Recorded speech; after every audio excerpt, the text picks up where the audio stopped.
ये तो तय हो चुका है कि इंडिया गठबंधन बनने के बाद ये पहला ऐसा चुनाव था जिसका अग्नि परीक्षा था।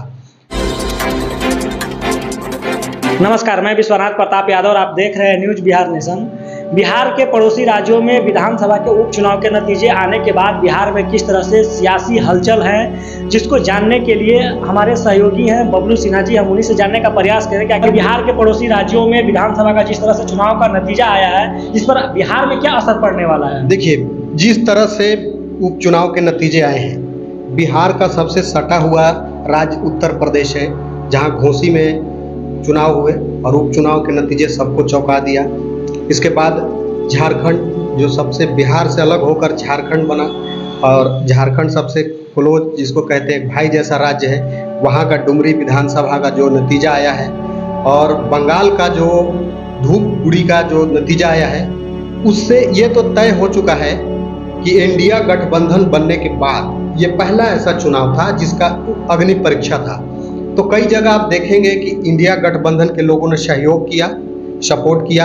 आप उत्तर प्रदेश में देख लीजिए, घोसी विधानसभा में दारा सिंह चौहान पहले समाजवादी पार्टी में थे, लेकिन अचानक उनको कीड़ा काट लिया या किसी तरह का बात हो गया और वो बीजेपी में चले गए। दल बदल कानून का नियम लागू हो गया, इसके बाद उनको इस्तीफा देना पड़ा।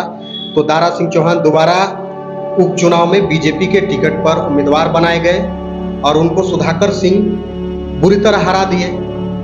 तो इस गठबंधन में क्या था, कांग्रेस, आम आदमी पार्टी, अपना दल जो सोनेलाल की पार्टी है, वो सब लोग एक साथ समाजवादी पार्टी को सपोर्ट किए, तो उसका नतीजा भी निकला।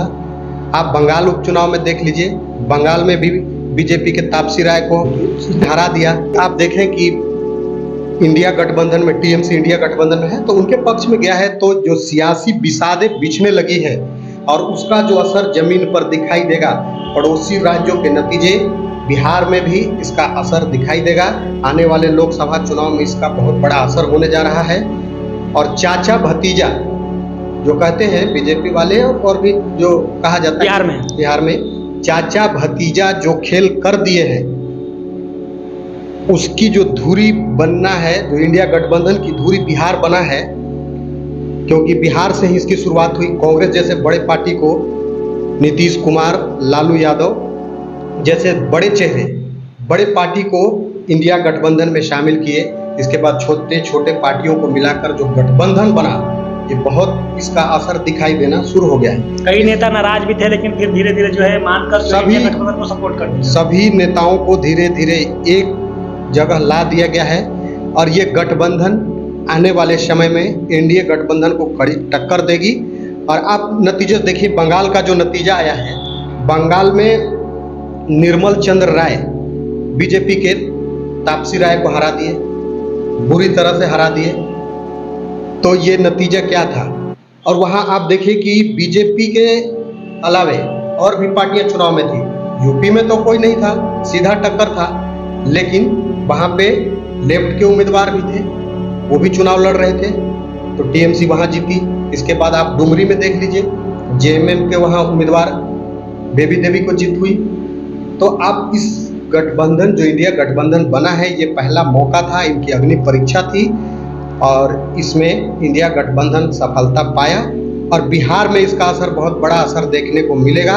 आने वाले लोकसभा चुनाव में इंडिया गठबंधन बहुत मजबूती से इंडिया गठबंधन को टक्कर देगी, और बिहार में बहुत अच्छी परिदृश्य बन रही है। और इस नतीजे के बाद चाचा भतीजा तो काफ़ी मस्त होंगे जो नतीजे आए हैं, क्योंकि इंडिया गठबंधन का सबसे बड़ा चेहरा नीतीश कुमार, लालू यादव, राहुल गांधी, यही लोग हैं, और ये लोग की सरकार है, महागठबंधन की सरकार है, लेफ्ट भी उसमें शामिल है। तो इसका असर बिहार में दिखेगा, और ये जो शुरुआत हुई है, ये पूरे देश में दिखने लगा है।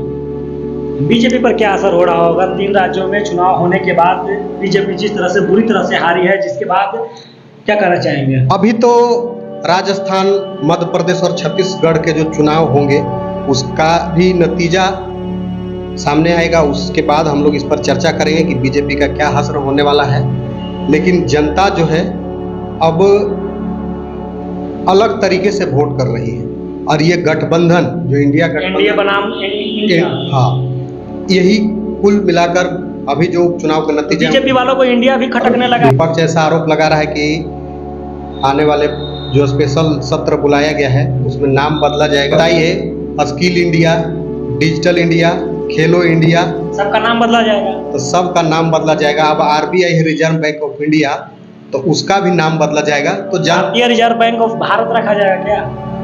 अब तो ये देखा जाएगा कि भारत का क्या है और कैसे रखा जाएगा, ये तो अब सरकार ही जानेगी।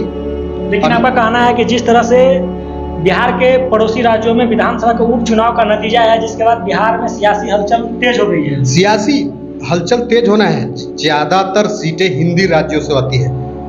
बिहार को देखिए, यूपी देखिए, बंगाल से आता है। तो ये जो 42 लोकसभा सीट है बंगाल में, 40 सीट बिहार में है, 80 सीट उत्तर प्रदेश में है। तो ये बहुत बड़ा मार्जिन है। अगर यहाँ से इस तरह का माहौल तैयार हो गया है इंडिया और एनडीए गठबंधन के बीच में, इंडिया और एनडीए गठबंधन के बीच में जो दूरी बनने लगी है वोटरों के मन में, इसका असर दिखाई देगा और इंडिया गठबंधन के पक्ष में लोग वोट कर रहे हैं। आप घोसी में देख लीजिए, इंडिया गठबंधन के सब लोग सपोर्ट किए समाजवादी पार्टी को। जो समाजवादी पार्टी का नेता दारा सिंह चौहान बीजेपी में चले गए, उनको सुधाकर सिंह ने पस्त किया। तो लोग तो जनता जो भी है, ओम प्रकाश राजभर दम भर रहे थे कि हाँ अखिलेश बनाम राजभर की लड़ाई होने वाली है। तो कहाँ गया राजभरों का वोट? तो दिखा नहीं। राजभर का एक तबका ओम प्रकाश राजभर से नाराज होकर समाजवादी पार्टी को वोट किया।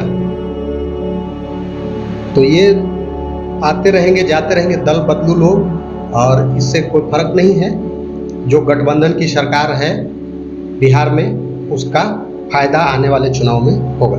यानी कि इनका कहना है कि बिहार के पड़ोसी राज्यों में जिस तरह से विधानसभा के नतीजे आए, जिसके बाद एनडीए और इंडिया गठबंधन में, अब है कि इंडिया गठबंधन या एनडीए सहयोगी बबलू सिन्हा राजनीतिक चर्चा पर चर्चा कर रहे थे। अगर वीडियो अच्छी लगी हो तो चैनल को ज्यादा से सब्सक्राइब कीजिए, फेसबुक पर देख रहे हैं तो लाइक कीजिए, फॉलो कीजिए। जय हिंद।